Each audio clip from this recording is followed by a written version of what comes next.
तो next question number 6 कहता है कि यदि कोण ए और कोण बी न्यून कोण है हो जहाँ cos A बराबर cos B, तो दिखाइए कि एंगल A बराबर एंगल B है।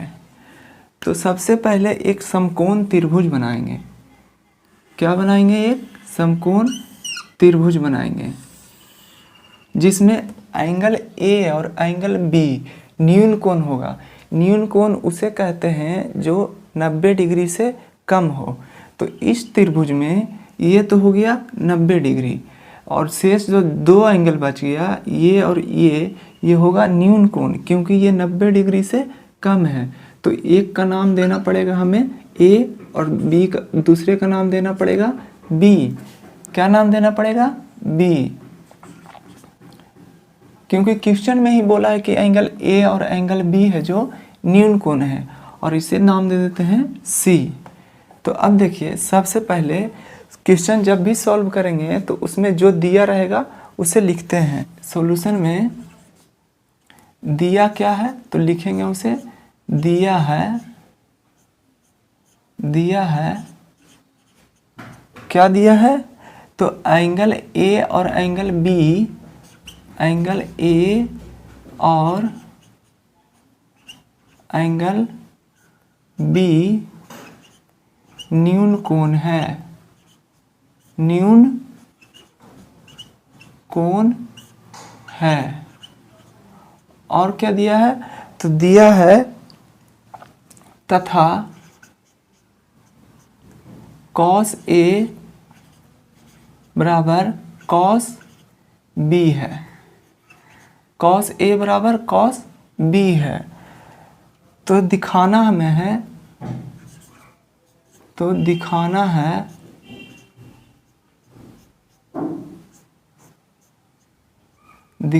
है कि एंगल A है जो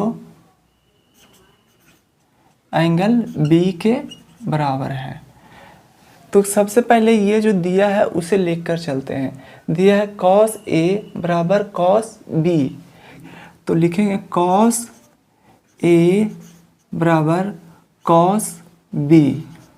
अच्छा, आप लोग बताइए कि cos थीटा बराबर क्या होता है? cos थीटा बराबर आधार बटे कर्ण होता है। तो यहाँ हो जाएगा आधार बटे कर्ण। सेम इस साइड भी हो जाएगा आधार बटे कर्ण। तो एंगल A के हिसाब से आधार कौन होगा? एंगल A के हिसाब से ये हो गया लंब और ये हो गया आधार, यानी AC है जो आधार है एंगल A के हिसाब से, AC। और कर्ण तो हमेशा फिक्स रहता है, जो है कौन? AB है। ठीक है। दूसरा में कहता है एंगल B के हिसाब से चलना है। कौन सा एंगल? एंगल B के हिसाब से। तो ये हो गया लंब और ये हो गया आधार। तो आधार कौन सा है? BC है, BC। और कर्ण तो हमेशा फिक्स ही रहता है, जो है AB। तो अब बताइए, AB से AB कैंसिल हो गया, बाकी क्या बचा? तो AC बराबर BC बचा। अच्छा, यानी AC कहाँ है? ये है, ये साइड, और BC ये साइड आपस में क्या है? बराबर है। तो हम लोग पिछले कक्षा में यानी क्लास 7 या 8 में पढ़ा था कि अगर किसी त्रिभुज का दो साइड या दो भुजा बराबर हो तो उसके अपोजिट एंगल क्या होते हैं? आपस में इक्वल होते हैं। तो यहाँ एक नोट में लिख देते हैं, नोट लिखते हैं कि किसी त्रिभुज के दो भुजा आपस में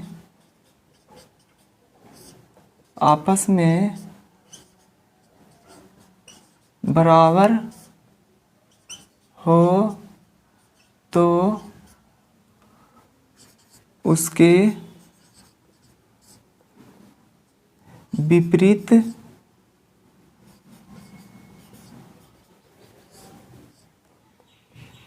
विपरीत कोण भी आपस में बराबर होते हैं। तो दो भुजा बराबर है, तो दो भुजा बराबर है यानी AC, तो AC के बराबर यहाँ AC बराबर इक्वल टू BC है। तो AC के विपरीत कोण कौन है? AC के विपरीत कोण कौन है? कोण B है। तो कोण B, अच्छा फिर बराबर का साइन है BC, तो BC का विपरीत कोण A है, तो एंगल A। और हमें यही तो प्रूफ करना था कि एंगल A बराबर एंगल B, यही चीज़ हमें प्रूफ करना था। तो ये हमारा क्वेश्चन नंबर 6 रहा। क्वेश्चन नंबर 7 हम अगले वीडियो में देखेंगे।